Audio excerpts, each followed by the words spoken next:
Linux operating system. Here we are only talking 64 kilobytes of flash, about 10Ks of RAM, and still we are able to run a complete MQTT client. 64Ks worth of flash memory? Yeah. So entire applications in 64K? Yes, and it's even more than that. Not only am I running MQTT, but I am also running Lightweight M2M. Yep. So Lightweight M2M is a protocol for doing device management. So what this allows me to do is to update the firmware of the embed device over the air. Right, so there is an Eclipse project called Leshan. So that's a big improvement from last year, then, yes? Yes, absolutely. We are last year we were mostly focusing on gateways, sort of devices. Like the Raspberry Pi is typically a gateway, right? It provides you a bridge between your sensors and the internet, and it has lots of processing power for consolidating data and such.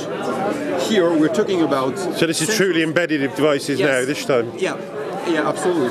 And so this embedded device, when it comes out of the factory, maybe your software isn't finished yet, right? You might want to deploy a final software upgrade the first time the user turns on the device. So it's inevitable first issue fix or something like that. And so for that there is a standard that is called Lightweight M2M, and at Eclipse we have open source implementations not only on the embedded side, it's called Wakahama, so that's what's running on the embed, and we have the server side that is called Leshan, so using Leshan. So this is on your laptop here, yes? Yes, absolutely, and from the server I can basically query my Lightweight M2M device to, if I'm interested in, well, the serial number of the device, the firmware version and stuff, then I can query the device. And this could be for any number of devices or different types of devices? Yes, here we're talking about the standard for device management, which means that I could have a fleet composed of embed devices and Arduino devices. But I want to manage them in a common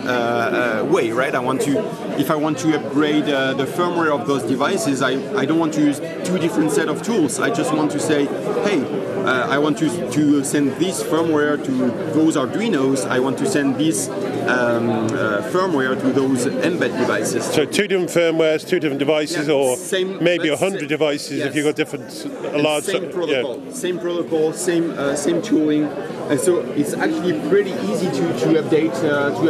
Yes, you showed us one of these just going earlier with the embed. Yeah, so right now I have an app that, I have the fancy RGB LED. I am able, as you've seen earlier, to control the greenhouse, but I could fall back to a much simpler application, which is hosted. So the binary is hosted somewhere on a server, and I just basically want to tell my device to download this binary. So this is like the user interface to So in general, you've got this all automatic built into a server type application. Yeah, exactly. Typically, companies working on Leshan right now would be Sierra Wireless, Bosch. They do embed Leshan in their own backend infrastructure, right? They might even want to plug Leshan to SAP or to their actual production toolchain, right? They want to make the device management really part of their manufacturing process. And so once here I'm using the web UI, and the device rebooted, and now.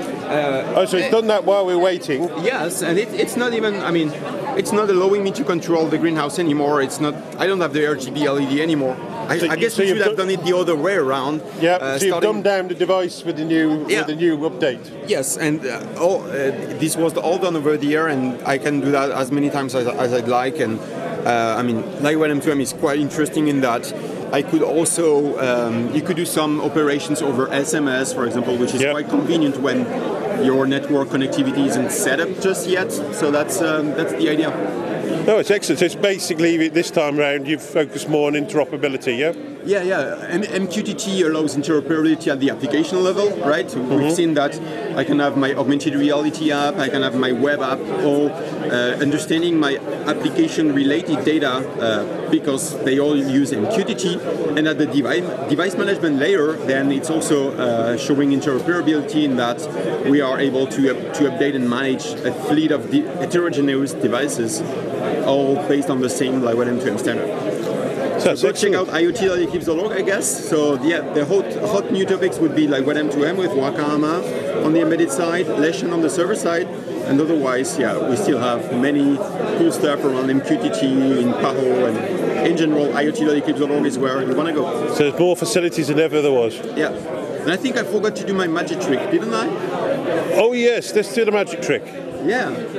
Actually, I'm also able to control the greenhouse just by waving my hands. So if you guys know how I did that, just drop me a note. Do you want to show that again? It's not a proximity sensor. It might be magic. I don't know.